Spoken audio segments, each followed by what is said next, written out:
Welcome to D&D Journey of the 5th Edition. Join our various gaming groups as we play the 5th edition of Dungeons & Dragons. And maybe just hang out and chat about gaming in general. Sit back and enjoy the show.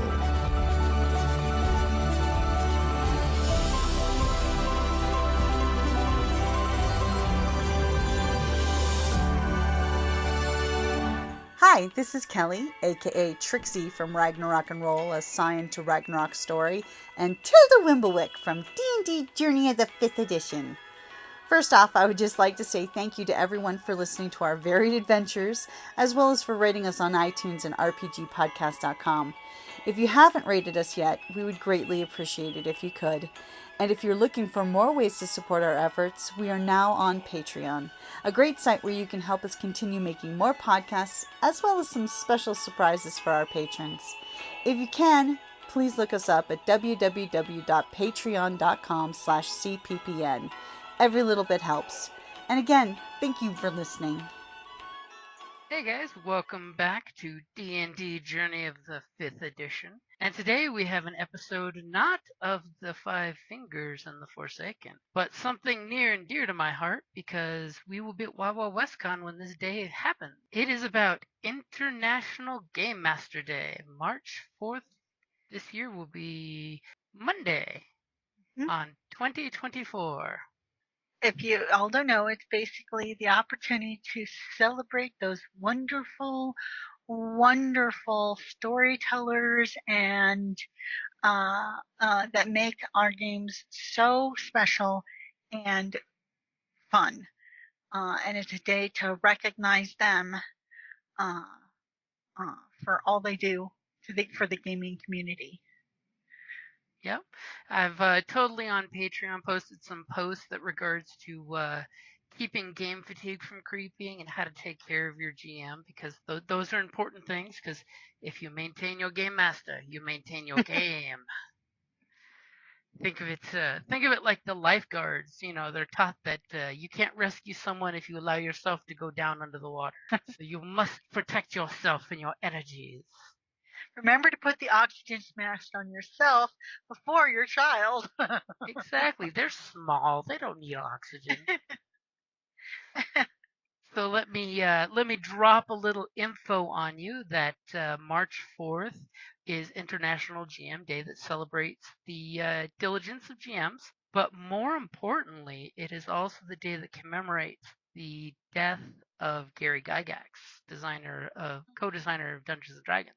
So that's kind of where the observance for his passing, that a gentleman by the nom de plume Spunkrat came up with the idea of celebrating it by making the entire day for Game Masters way back in 2002. Back in the 2000 single digit, way back in the day. Well, to be fair, it was more than 20 years ago, so. It was. I mean, that's why I definitely. That's a lifetime for some people. I know. There's been some players that it's been in existence their whole life. Exactly. So, I wasn't aware of that, but makes the day, even more. I don't want to say special, but a little bit more gravitas to it. Mm-hmm. So that definitely gives that oomph for, supporting your favorite game master in whatever way you choose, even if it's just a high five and to say, dude, you ran an awesome game. Because believe it or not, that type of just a quick little one-line phrase of something cool you liked in the game session will totally liven up a GM's day. Positive feedback is always a good thing. Or a simple thank you. Because oftentimes we're all guilty of it. Like you're in a game and especially if it's a game that's like consistent weekly, monthly or whatever, at the end, you're all excited and stuff. Sometimes we forget to say thank you. That's true. I mean, I will totally throw it out there that I've had many a game where I'm packing up and you blink and the game group is gone. It's like, wow, y'all packed out pretty quick there. Nobody wanted to hang and chit chat while I'm packing up all my stuff. Especially since, traditionally speaking, it's pretty much the GM that packs in all the stuff, and especially the extra books, that type of thing. Me, I always like to carry a player's guide myself, so that there's more available. Especially like, oh, hey, ding, everybody, this way that there's a bit more play. But it's typically the GM that has all the accoutrements, I guess you could say. Mm-hmm. I mean, heck, you even go so far as to make sure you have extra pencils. Hey, I was just a player on my D&D game on Sunday. A moment of silence at Wawa WestCon will be the group's last session in the campaign, but I made sure Fergus supported his players when he will be absent. And on the plus side, the Dungeons and Dads crew is going to be at Wawa WestCon to play that game. Cool. So I even bring Unfortunately, conflicts with. it conflicts with a major event that we are part of, so that's why I warned them I could not join in. But yeah, always, in regardless, bring extra pencils. Everyone will need extra pencils. You never know when your pencils won't survive the night. Well, you know me, I always bring extra in as well, but are always fastidious about that. Also, lots of dice you bring, and I also try to bring lots of dice. But mine tend to be, pink and glitter, so not everybody likes it. It's like only the GM is not allowed to touch my dice. That's because I can curse. Because you curse them. You do. You curse my dice. I can do it with but a word, not a touch. She didn't say thank you that last time. Curse. No. It really sucked to roll a 1 right now. And then I rolled 2 1s. Oh.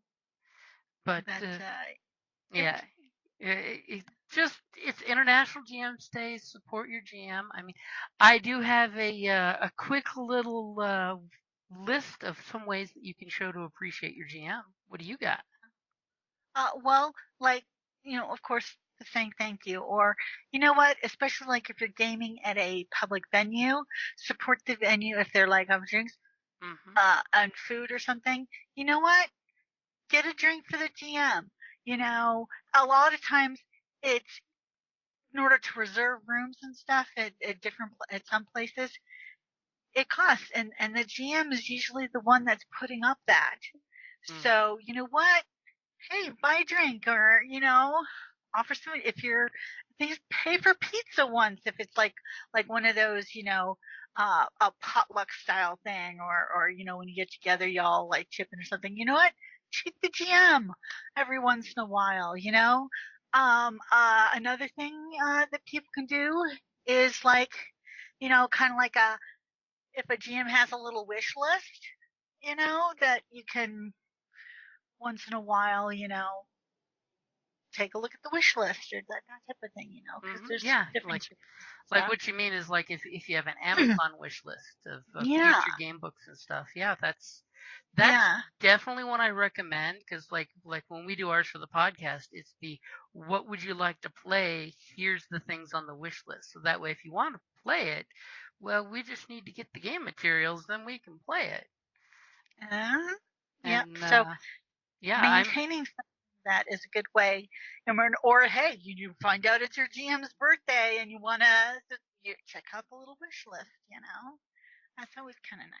See, look at you, like shotgunning all across the list I've got here. See, is yours? So for me, here's my little list. We're gonna start at the list because I made a list. It's all about packing list for Wawa WestCon, list for the podcast episode, so it has some structure. So the first thing is, as a player, offer ideas and solutions to your GM in game. Like, hey, here's a weird idea, and ask your GM if they'll let that fly. That is always cool because, come on, people, a GM can only throw so much back at you to play. If you're not contributing, he runs out of fuel, and then he just says, and goblins kick in the door and go after you. Yeah. You may be a storyteller, but it's a two-way conversation. Hmm. And if no one's, you know, talking back or, uh, you know, working, keeping up the conversation, then you might as well just be watching a movie. But I can see what, Hmm. And you gotta. and like a conversation I had this weekend, because some people don't like being railroaded, and I came to someone's defense by saying, well, if someone gave you a sandbox and everybody just goes, I don't know, what do you want to do? Eventually, a choo-choo train has to come through the beach. So if you That's don't, a very good point.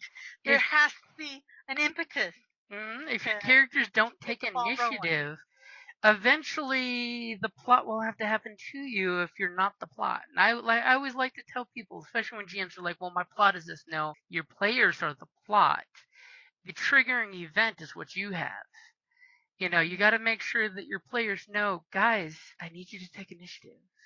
Every time you don't do something, something else happens in the world until eventually you have to do something. Reminds me of that one comedian who did a thing. It was like their gaming group. So we're going to the inn. What's on the menu? Instead of like, oh look, all this stuff is happening outside. What's on the menu? What would like? I was like, I'll book a room for the night. And he doesn't want to leave the inn. Hmm. It's like So, something has to get you out of the inn.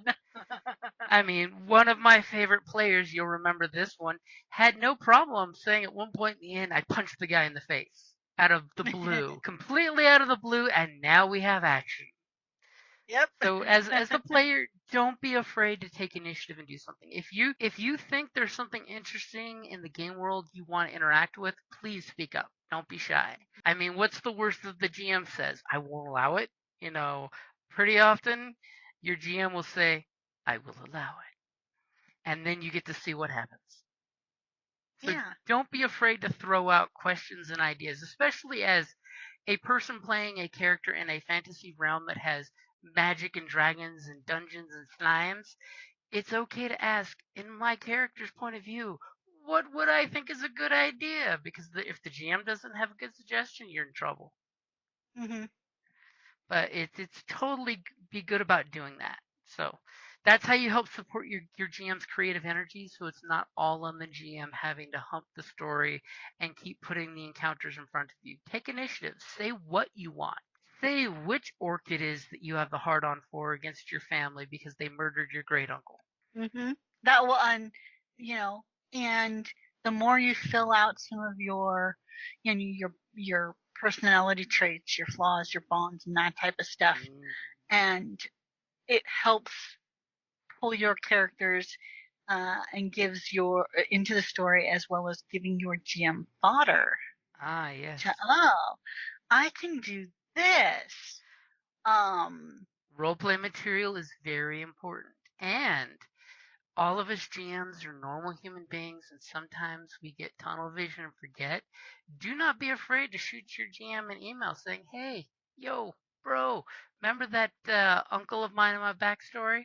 I totally want him to come up because it's been 3 or 4 levels and we haven't heard about that guy. Mhm. Just to touch base with your GM to make sure he is using the stuff. Because sometimes we get a little overwhelmed. Just like when it comes to gaming, and I always tell my players, if I miss one of your flaws, ideals, bonds, tap your character sheet, let me know, remind Mhm. me, let me know that I missed it because I may have been like half buried in writing the next encounter, well, flavor texting this current role play encounter, and I totally missed that you did something.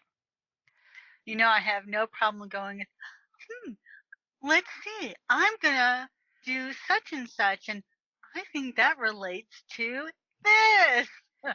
To which I think that should give me advantage. then say, don't be an inspiration hole. Don't tell me I'm not. Don't tell me what to do. No. But yeah, there's many a time he says, now you're pushing it. Yeah, and of course, that's a good one right there you walked into, which is the don't give your GM pushback. If your GM says, I like where you're going there, but not this time, just let that Hmm. go.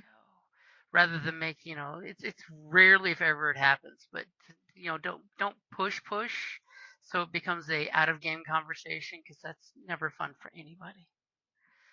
As I have a cat pawing my face at this exact moment, pushing it. So then my next one is the run a one shot for your GM. If you're interested in learning to do GM, totally run a one shot for a small group of your friends, even if you're not comfortable doing it, just to try it out and see what it's like. Honestly, a lot of times doing that will give you a whole new respect for your game master. Yeah, I'd probably start with only a couple people because that way, not like a full party. Or I'd say, much like pickup groups in WoW, stick to people you know and like because randos can be dangerous. They can be mean, That's true. which is totally why they came up with I don't know if everybody's played the new WoW, but they now have for the new dungeons, you can have a NPCs going in with you, as opposed to a live action group. Real So, people in pickup groups, yeah. well, it's great because you can learn. It's sort of like same type of thing here. It's like so you can learn a class or learn to be a DM type of thing, or learn to in a safe environment. And of course, on my list, you kind of touched on a couple of these, which is the get your GM some food, whether it's making or buying something. Every GM appreciates food being shoved in their face. I mean, I remember back in the post high school days, way back in those days, where we pretty much had a ongoing thing where if you are of legal drinking age or responsible, notice how I put the caveat there, of bringing your GM a bottle of booze, and you would totally get one re-roll for the game session. Just remember, make sure your GM is not drinking too much when you game because that's how things go bad. And of course, food in general is always good. I mean, we've had players bring victuals and things and potlucks, and oh, there's nothing better than potlucks. But the problem is when you have a good potluck, you never game because you're too busy eating, or you eat and you're exhausted. So potluck on a non-game day is even better. So I would recommend if you are recording games, try to avoid some of the crunchy stuff. Oh yeah, even with the pizza with the, or some people with their peanut M&Ms with the crinkle crinkle crinkle. And of course, the other things on my list, because these are, of course, all things that I've been blessed with by my players, is, of course, you touched on new dice. New dice are always cool, especially if you use them to reap destruction and mayhem upon your players and they regret giving you the new dice. I mean, remember, I think the last set of dice I was given by a players is when Chris and his wife were in town and we found Star Wars dice on the shelf. Yeah, Star Wars dice is, back in what 2021 during the great shortage when you could not find them still. I actually have a set of dice in here for you. Oh. And then just your style. Then of course there's especially for Star Wars, if you have any GMs that play Star Wars, they always need more sets of dice. Just gonna totally throw that out there. And Dice Tower. I have been gifted with a Dice Tower from our friend before, and those are always fun. Mm-hmm. Especially if it's not Star Wars dice, because those are a lot of dice shoved in a little tower. Yeah. And then there is the dice tray mats, which are always nice, especially if you have the metal dice. It's not going clunk clunk on the table. It's actually rolling softly on something. Yep. A big one that I actually sent to somebody as a gift, being one of their players, which was a Hero Forge gift card. Oh, that's a good idea. Because they were showing all these really cool Hero Forge characters they wanted, and they were like NPCs that they were creating. And I'm just like, you know what? During Christmas when they had the sale, I totally dropped a gift card to the GM. Yeah. And what's nice about the Hero Forge, especially depending on how your GM operates, like you don't typically use a screen but a lot of GMs do, and Hero Forge will actually, you can put it on a base that you can mount on a screen. The So it magnetic runs pieces. on the it just fits over the top of the um that at the top, it's just rests on top of it. So, that a lot of times some will use it for initiative orders or, this is what you're fighting. No, it's Not the beast. an out there. And then you put up something But cute and cuddly. This is the beast. yeah, but with Hero Forge, you can customize whichever base you want, so that's nice. And I will double up on the Hero Forge. A really cool feature for Hero Forge is to make your character take a screenshot of the cool picture and put that on your character sheet or share that with your player group. Especially if you're on Roll20, GMs love when you send them a custom made character profile, and Hero Forge is really, really handy for that. I know we've talked about City of Heroes was a good one for making character appearances, but Hero Forge is really good at doing that. So you can totally give your GM a picture of your character, especially if it's on And they're Roll20. always adding new stuff. Yeah, they're always adding new poses and new additional items. Hero Forge is like, go for it. And the last one on my list is, of course, rule books. Because if there's a new RPG you want to play, if you can get an excuse like a birthday or a Christmas to give your GM the RPG book you're wanting to play, especially if it's a book that will be tossed around the game table, it's really not just a gift for the GM, it's a gift for the whole crew. So that's always a really nice thing to do, to drop one on them and say, hey, here you go. And depending on which RPGs we're talking about, a lot of them are cool about that. You get a physical copy and a PDF copy. Like I'll totally throw out there for Genesis, the not Terranoth, but they fixed it on Twilight Imperium that you got a free download code in their shop for a PDF when you bought the hard copy. And I totally know that if you go to quite a few Evil Hat Games books, you buy them, you get the PDF copy instantly when you purchase it through their site. Well, and say if you pretty much just GM through Roll20, I mean, you can actually get electronic copies through there as well. So,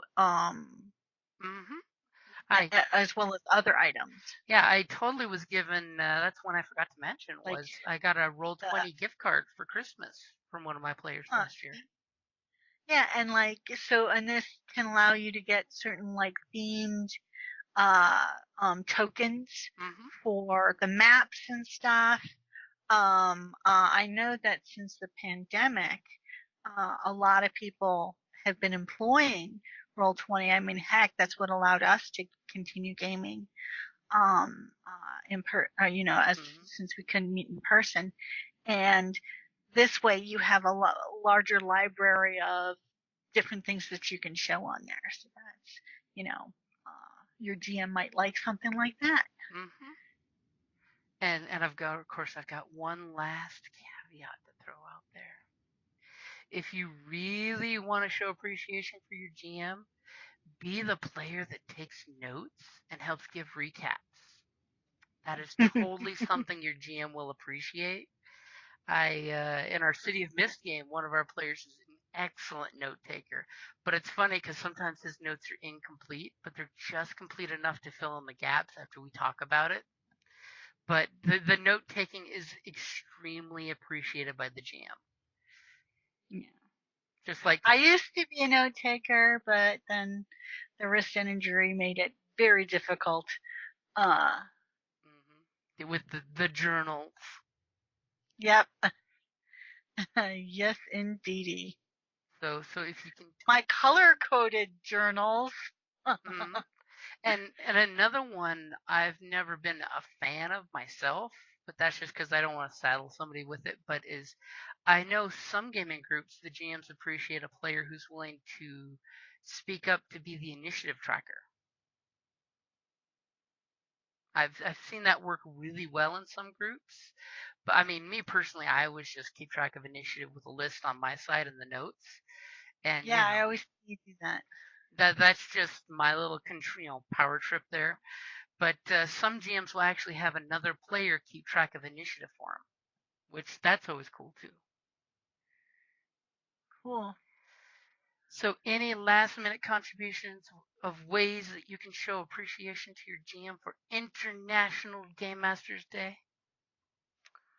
No, I think we pretty much covered it, but I'm just going to say it again because sometimes the simplest thing can be, the best is thank you. Hey, that's always one of the best. And I will throw one extra last shameless plug out there of if there's any YouTube streamer, podcaster, Twitcher that you follow that's an awesome GM that's giving you ideas, tips, tricks, things like that. Not talking about me, but I'm talking about all the ones out there I watch, because there's quite a few that I shamelessly watch and plug. Drop a like, a subscribe, and a comment just saying, hey, thank you for showing what a great GM can do.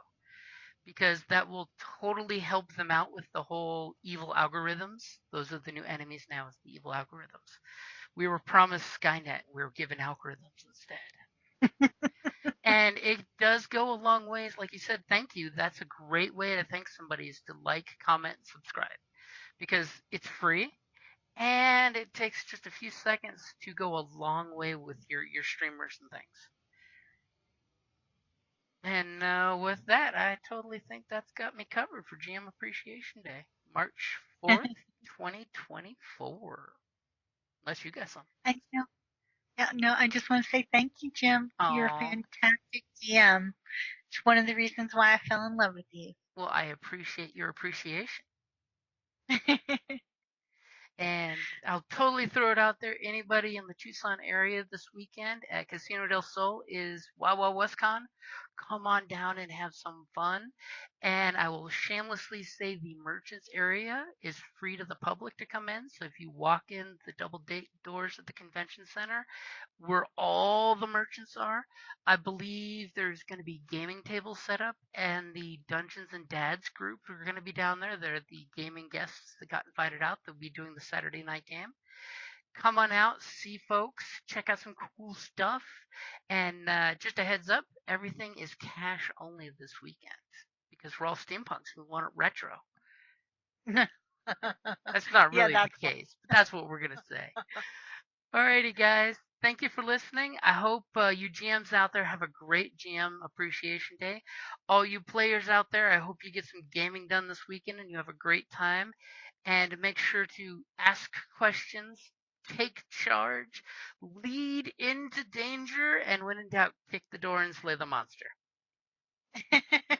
Alright, guys. Have a good night. Thank you for listening to D&D Journey of the 5th Edition, a member of the Creative Play and Podcast Network. Please follow us on Patreon at patreon.com/CPPN to never miss a show or stream.